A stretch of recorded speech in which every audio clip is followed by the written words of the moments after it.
In any case, there we go.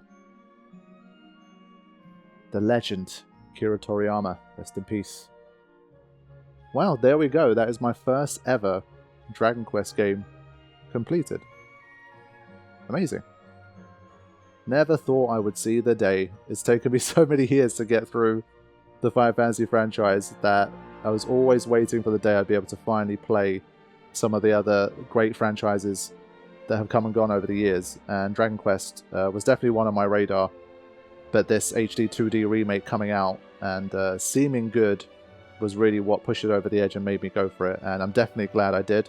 This, for me at least, was as a Final Fantasy fanatic and a lifelong kind of aficionado of the games, was a great first entry into Dragon Quest. I really enjoyed this.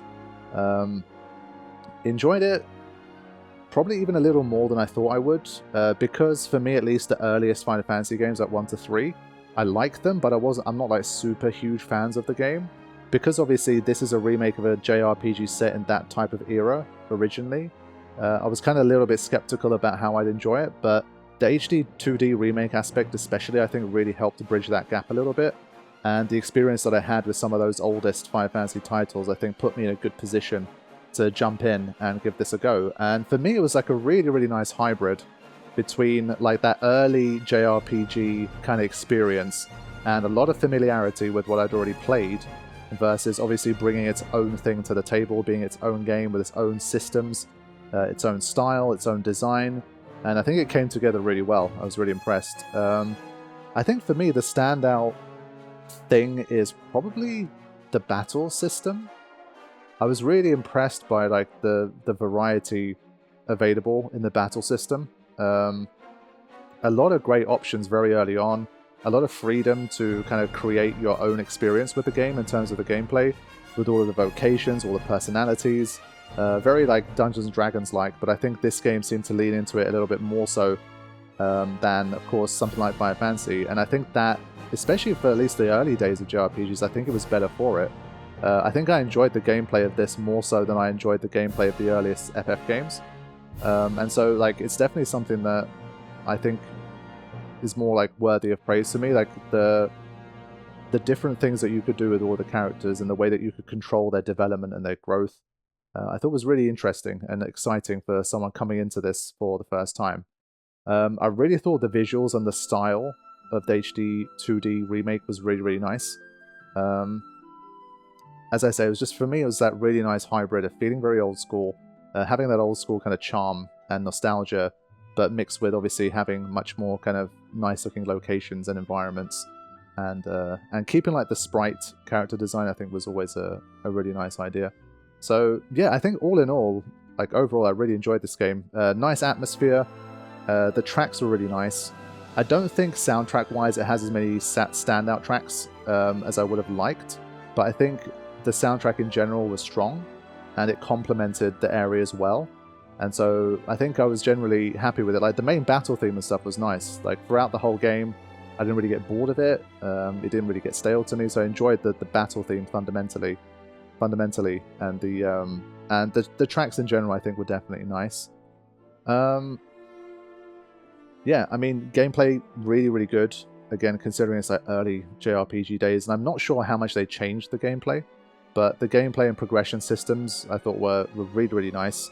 And I think for people that are into JRPGs, for that aspect of it as well, and it's not just about like the adventuring, the cast, the story, the dialogue, and all of that kind of stuff. If you're into it a bit more for the nuts and bolts kind of thing, which I also am, I think it does appeal. And I think a lot of people who've never played Dragon Quest before, but that are into those aspects of JRPGs, I think they'll find something that they enjoy here. And I certainly did.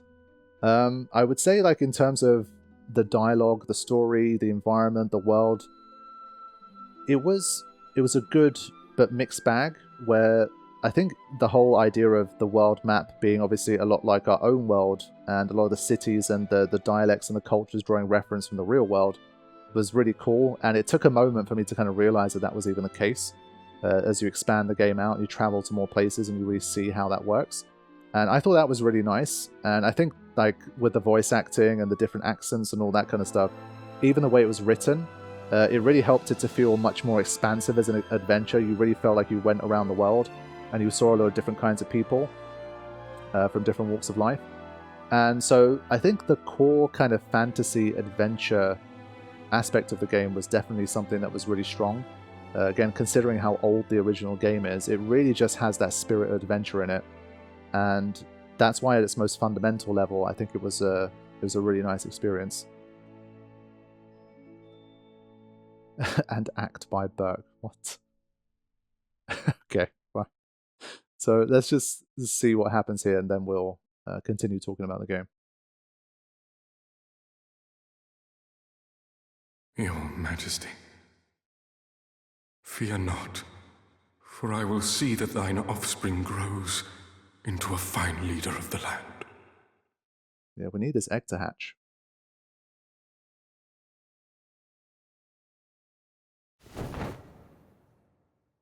I promise, nay, I swear, upon my name, the name of Hargon. Doesn't sound like too protagonistic a name. To be continued in, I guess, Dragon Quests 1 and 2. So that's definitely curious to me. I'm really interested to see where they follow that along. That's pretty cool. Okay, your current progress will be recorded to an adventure log. Let's definitely do that. And then I can continue talking about the game before we decide what we need to do in terms of any epilogue stuff to round it off. Because, for example, we have the level 10, the rank 10 monster arena and stuff. So there's 1 or 2 more little things to do. But we're very close.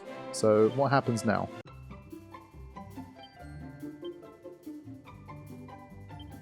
Wander/Erdrick. So you get to wander the lands as Erdrick. The fun's just begun. You can now pay the heavens a visit. If you want to reach the realm above, make your way to the castle of the Dragon Queen. Word has it there's a mighty being up there with the power to grant all kinds of wishes. But be warned, the monsters up in the clouds pack an even mightier punch than those down below, so make sure you're prepared for what awaits before setting off. Wow, okay. Sheesh, I was not expecting that. There I was just looking for like a little monster arena stuff. And we have that whole aspect. So that's going to be the epilogue. But for now, I'll take another few minutes to finish talking about the game. I would say, like, I'm not going to go into like a big, long, crazy, rambling, like 1 hour kind of thing about it. I think I've already said most of what I want to say. But I would say, like, that fundamental spirit of adventure where obviously Wander is like this young man beginning his life, you know, truly like growing into an adult and basically being told to set forth an adventure in the way that we have has been...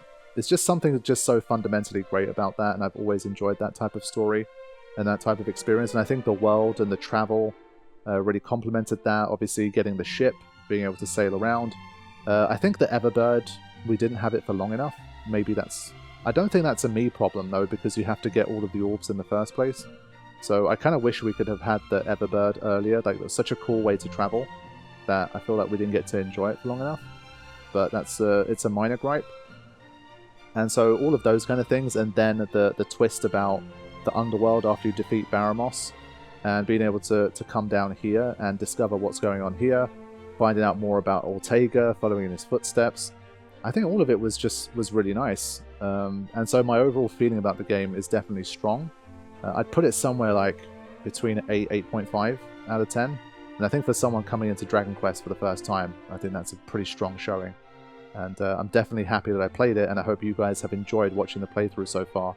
Especially if you've never played or seen Dragon Quest before, and you're experiencing it for the first time through my playthrough and my eyes. So I hope I've done you a service here of trying to get you into something, or get you to enjoy something that you ordinarily wouldn't have. And I'm hoping that you guys will continue to enjoy Dragon Quest content, and hopefully even play it yourself in the future. So in terms of things that still like stopped it from being like a, oh my god, this is close to like 10 out of 10 incredible masterpiece, I loved it that much. I think still these are more things I think personal to me, and what I like to do and my own preferences.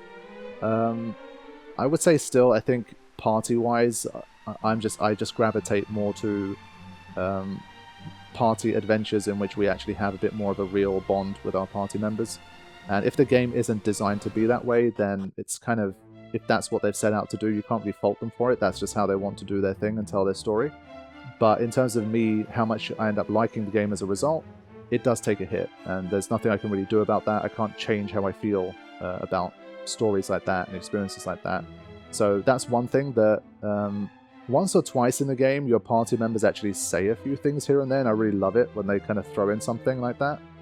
Like I think when we went to, was it Baharata? And we had the whole Puff Puff scene, which was hilarious.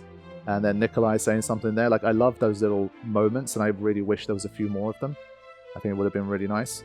But it's just a game that's just kind of not designed to try and be that. And all I can say is fair enough, but I think it still holds it back from being, you know, something more than what it is at the moment for me. And so I think that's still fundamentally one of the things that doesn't work for me as well. The story, obviously, it's cool. It's good. I think it's good enough to really keep you going. And the clues that they scatter around in classic, like, old school JRPG fashion, where you're going around the world and you'll find out more about the world, the story, the history. NPCs are giving you clues, and you're going around trying to find, like, follow this breadcrumb trail to get the story kind of completed and to progress. I still fundamentally really like that stuff.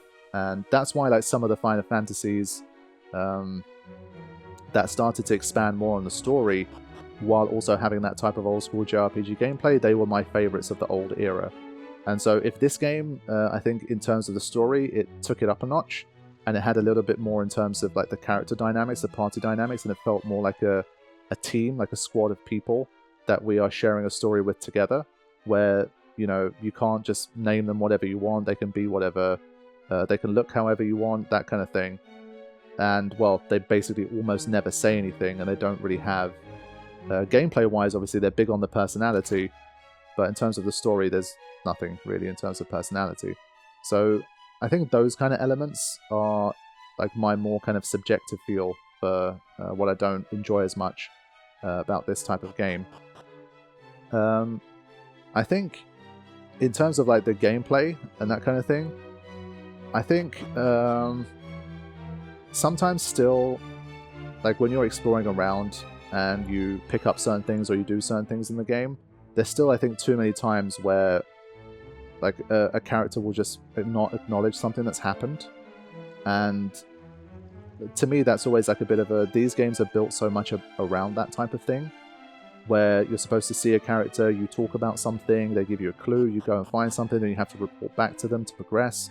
There's times in the story where, like, you feel the character should be saying something, or should be acknowledging something that's in your inventory or something that you've just recently done, and they just don't do that, and it kind of falls a bit flat sometimes as a result. It's a minor thing, but it continued to happen at times throughout the playthrough. Definitely not the only game that's guilty of stuff like that, but it happens, and it's a small thing that I wish was a little bit better sometimes. I think in terms of the gameplay and progression, honestly, like, given, again, like, the circumstances around the game and its era and what it's trying to do, I don't really have too much to fault with it. I mean, the luck element sometimes is maybe a little stronger than I'd like. Obviously, you kind of have to roll the dice every time you level up, and over the entire playthrough, I think it balances out, so it's not a problem. But there are times, I think, where you really feel shortchanged, and leveling up should kind of always feel like a nice thing. And this game, because of the luck element, sometimes you level up and you feel like you didn't really get rewarded for it.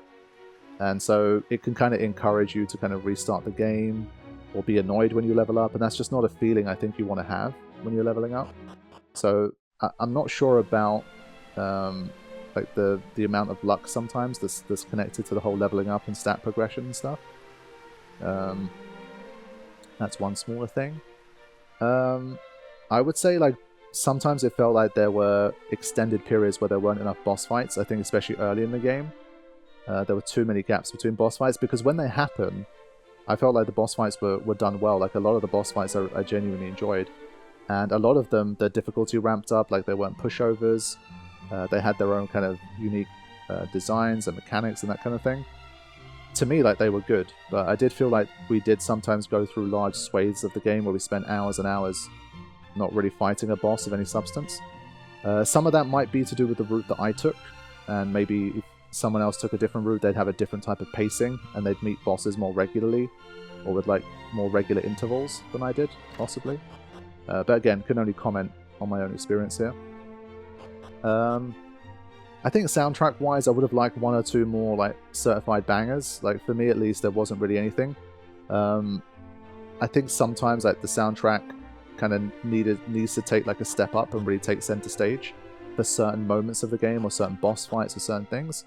And to me, I felt like it didn't reach those kind of heights. So the soundtrack was good. It was fine. It was nice. But I would have liked to, because like the bass line was strong, I would have liked to have seen like a couple of like extraordinary things in there that would have really taken it to the next level as well. So I think in general that's most of my kind of thing. I think I was shielded from a lot of like potential issues related to stuff like for example random encounter rates, that kind of thing, because of things like Padfoot. So honestly, Padfoot really it was probably the single thing, like ability or spell-wise, that made the absolute biggest difference in the game. Absolutely huge. It really transformed my experience because some of the quality of life improvements here and some of the things that are probably different from the original that I would assume, they're much more up my street as someone playing Dragon Quest for the first time in 2024/2025. And so I think like the encounter rate when you have Padfoot in the dungeons, I think was much better. I think I definitely preferred that. And it shielded me from a lot of potential frustration and just kind of repetitiveness and things starting to feel stale or get annoying. And so ultimately I think that was a huge plus. And so I think I probably would have talked about the fact that I didn't like the kind of like some of the dungeon crawling aspects and the random encounter rates and that kind of thing. But honestly, it's not really the case, because Padfoot really saved the day. And the fact that I had a thief early on definitely made a big difference. And so I'm not really going to complain about encounter rates or the dungeon crawling. MP maintenance was good. MP maintenance can always be annoying in dungeon crawlers. But things like the prayer rings, and obviously having a little bit of experience and kind of focusing on the right things sometimes helps you to grow in ways where MP becomes less of an issue, that kind of thing. And so I think I was shielded from a lot of the aspects that can make, I think, late 80s kind of dungeon crawling JRPGs potentially not as palatable for today's gaming. And so honestly, that stuff worked out pretty well too. And so I think, yeah, overall, I had a really good time, enjoyed myself, and had a really nice first experience with Dragon Quest. And I think for me, at least, I am motivated to continue with Dragon Quest 1 and 2 when they come out. We'll see like what the timing is like, honestly, and what else I'm playing at the time, what else I want to play, and that kind of thing. But for now, at least, I'm definitely looking forward to it. And not enough to say like, okay, this is going to be like we're playing through all the Dragon Quest games. But I think 1 and 2, since it seems to be like its own kind of little trilogy, I'm inclined to potentially play those. And I might try some of the Dragon Quests like that came out later on that are some of the most favorite and revered of the bunch. So I think 5 is popular. I think 8 might be popular, and I think 11. I think those 3 are the ones that I remember people talking about. And so in the future, we might try some of those as well. So yeah, that's my overall opinion on Dragon Quest III, the HD 2D remake. Thank you all for watching. I will continue this playthrough with some of this extra kind of epilogue-y, post-gaming kind of stuff, and I hope you guys enjoy it as well. So thank you all for watching. I'll see you soon. Take care.